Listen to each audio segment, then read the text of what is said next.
Adaptation au changement démographique, protection sociale des groupes vulnérables, ce sont les enjeux auxquels sont confrontées les caisses de prévoyance sociale en Afrique, des défis qu'elles devront relever pour contribuer à la réduction de la pauvreté, à l'amélioration du bien-être social et à la croissance économique et durable sur le continent. Bonjour Charles-Denis Kwasi. Bonjour madame. Du continent africain, on dit que c'est un continent jeune. Pour autant, pour rester pertinente et efficace, comment les caisses de prévoyance sociale doivent-elles s'adapter aux changements démographiques, notamment le vieillissement de la population, ainsi qu'aux évolutions économiques et technologiques? Alors, ce qu'il faut déjà dire, c'est que les caisses de sécurité sociale en Afrique sont des caisses jeunes. C'est très important parce qu'elles ont le temps aujourd'hui de mettre en place un dispositif en s'inspirant de ce qui se passe ailleurs, c'est-à-dire les expériences qui ont réussi et les expériences qui n'ont pas réussi. C'est le cas de la Caisse de Côte d'Ivoire. Dans les années 90, nous avons connu des périodes très difficiles, allant presque à la cessation de paiement.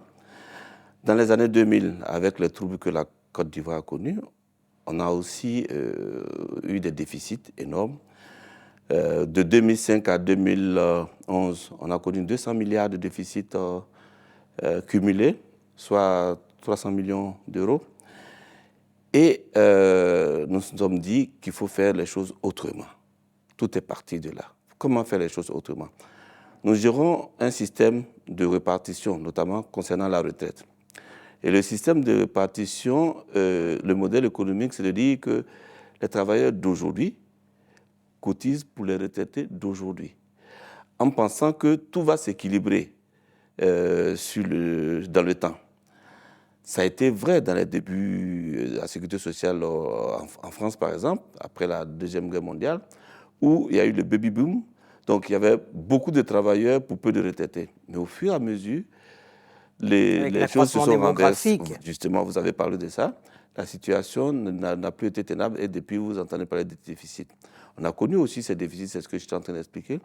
Et à un moment donné, on a dit que nous, on va changer le modèle économique en disant les travailleurs d'aujourd'hui vont cotiser pour les retraités d'aujourd'hui et en partie pour les retraités de demain.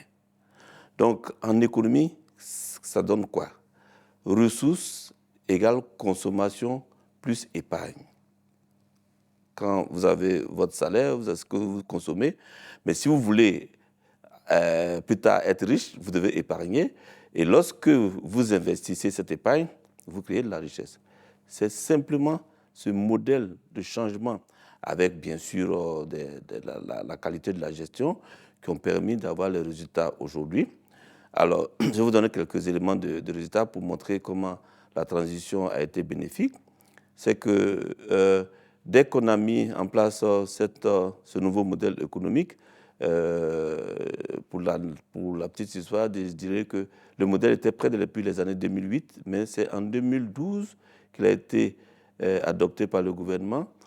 Et pourquoi j'ai dit pour la petite histoire, c'est que quand le président de la République a pris le pouvoir, le président Alassane Ouattara, il a vu ce qu'on lui a proposé par rapport au redressement de la sécurité sociale et il a demandé que, au lieu que ça aille à l'Assemblée nationale pour toute la procédure, il a pris une ordonnance.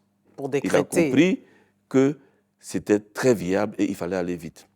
Et il a eu raison, puisque dès qu'on a mis en place ce nouveau modèle économique, la première année, on a fait 8 milliards de bénéfices, la deuxième année, 33 milliards, la troisième année, 63 milliards, pour atteindre en 2019 100 milliards d'excédents, de bénéfices, et en 2023, 200 milliards. Tout ceci a fait que le portefeuille monétaire et financier, qui était de 26 milliards en 2012, a atteint 1000 milliards de francs CFA. On y reviendra, mais alors un autre enjeu de taille, Charles-Denis Kwasi, pour les caisses de prévoyance sociale, c'est la protection des groupes vulnérables. On pense notamment aux personnes âgées, aux handicapés, et puis aux enfants qui sont souvent employés dans le secteur agricole. Comment fait-on pour garantir leurs droits? Alors là aussi, l'État de Côte d'Ivoire a résolu ce problème en créant, il y a 3 ans, le régime social des travailleurs indépendants, ce qu'on appelle RSTI. Parce que jusque-là, la sécurité sociale était réservée au secteur formel privé, donc les salariés du secteur privé, et les fonctionnaires et militaires. Secteur public. Voilà. Et l'État de Côte d'Ivoire a décidé d'étendre à tout le monde, c'est-à-dire aux travailleurs indépendants et au secteur informel. C'est ce qu'on a fait depuis 3 ans. Et c'est un régime qui avance très bien. Aujourd'hui, quelle que soit l'activité que vous faites, vous pouvez, à titre personnel, avoir être couvert. Des droits et être couvert. Alors, l'IPS, CNPS, l'institution que vous dirigez, est aujourd'hui considérée comme un fonds de pension américain. C'est un cas unique en Afrique subsaharienne. Les travailleurs, qu'ils soient du secteur privé, vous l'avez dit, ou indépendants, seront-ils les principaux bénéficiaires de ces investissements ou alors vont-ils profiter en priorité aux sociétés dans lesquelles votre institution va prendre des participations? Alors, tout le monde profite de cette embellie financière, à commencer par l'État de Côte d'Ivoire lui-même. Parce que vous savez qu'un État finance son développement par des ressources internes, mais par des emprunts. Et il faut faire en sorte que l'emprunt intérieur prenne de l'importance et réduire les emprunts extérieurs. C'est ce qu'on a fait depuis le début. Pour vous donner un exemple, en 2012, le portefeuille de bons de trésor ou d'emprunts obligataires vis-à-vis de l'État n'était que de 4 milliards.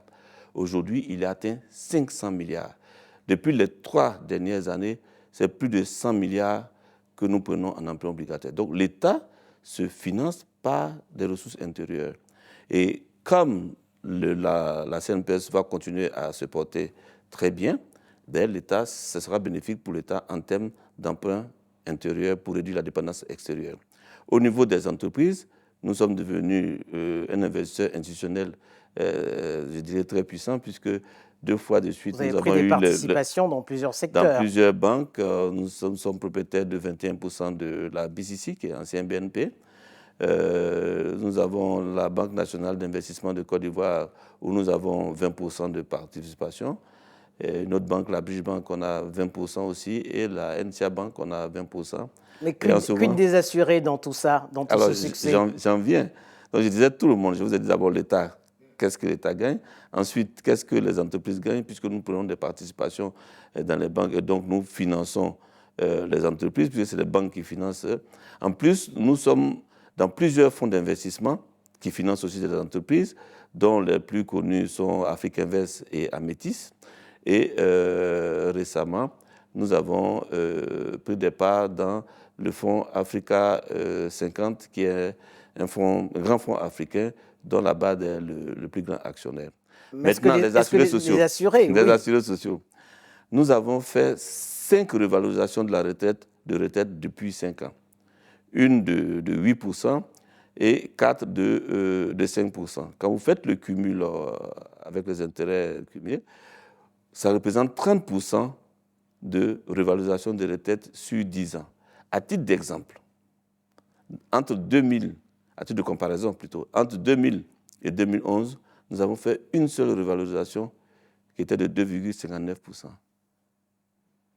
Voyez-vous? En 10 ans, on avait fait 2,59%. En 10 ans, nous faisons 30% de revalorisation. C'est pareil pour les rentes d'accident de travail et maladies professionnelles. Nous avons fait à peu près 20% de revalorisation cumulée. Et les allocations familiales qu'on paye aux enfants, elles sont aussi en progression. Nous avons multiplié par 5 sur 10 ans. Donc alors, vous voyez que... l'assuré est bénéficiaire. Absolument. De cette embellie. L'île Maurice a accueilli au mois de février la 7e conférence sur les fonds de pension et financement alternatifs. Est-ce le modèle qui est préconisé pour toutes les caisses de prévoyance sociale en Afrique et pour quelles raisons? Alors, à cette conférence, la CNPS était la seule caisse de sécurité sociale du monde francophone à être représentée. J'ai eu un peu mal de cela parce que, vous voyez, un pays, pour se développer, doit développer ses fonds de pension et doit développer des fonds d'investissement. Parce que, je vous ai dit tout à l'heure que nous, depuis que nous sommes devenus un grand fonds de pension, nous intervenons dans tous les secteurs de l'économie, l'État, les entreprises et les travailleurs. Et même les fonds d'investissement dans lesquels nous plaçons de l'argent, ces fonds d'investissement financent le développement des entreprises. Et donc, vous voyez que au lieu de mettre des modèles qui assurent juste des équilibres ou au pire des déficits, je conseille vraiment que le monde francophone se réveille un peu en la matière et puisse créer vraiment de véritables fonds d'investissement, parce qu'on ne peut pas développer un pays sans les fonds de pension et sans les fonds d'investissement. Alors, il y a un an, en Australie, l'Organisation internationale du travail vous a décerné un trophée pour les actions que vous menez en matière de prévention et de sécurité au travail. Les droits des travailleurs ivoiriens sont-ils mieux protégés aujourd'hui, selon vous? Absolument. Nous avons développé la santé et sécurité au travail avec un nouveau concept. Un des concepts qui a été lancé par l'Association internationale de sécurité sociale, c'est le concept Vision Zéro, c'est-à-dire zéro accident. C'est un concept qui met le bien-être du travailleur au premier plan. Et ce bien-être est entretenu par l'employeur lui-même, par l'organisation qui est mise en place et par les États. Et c'est ce que nous avons adopté depuis à peu près 5 ans, et c'est ce qui nous a valu ce prix en Australie. Alors, le reproche qu'on fait souvent aux caisses de prévoyance sociale, pas seulement qu'en Afrique, c'est qu'elles sont indulgentes avec les grosses entreprises, mais sévères avec les petites. Qu'est-ce que vous répondez à cette critique? Ça ne se vérifie pas à la CNPS. Je vais vous dire que sur le montant global des recouvrements, alors on a les grandes entreprises, on a les entreprises publiques, étatiques, et on a les petites entreprises.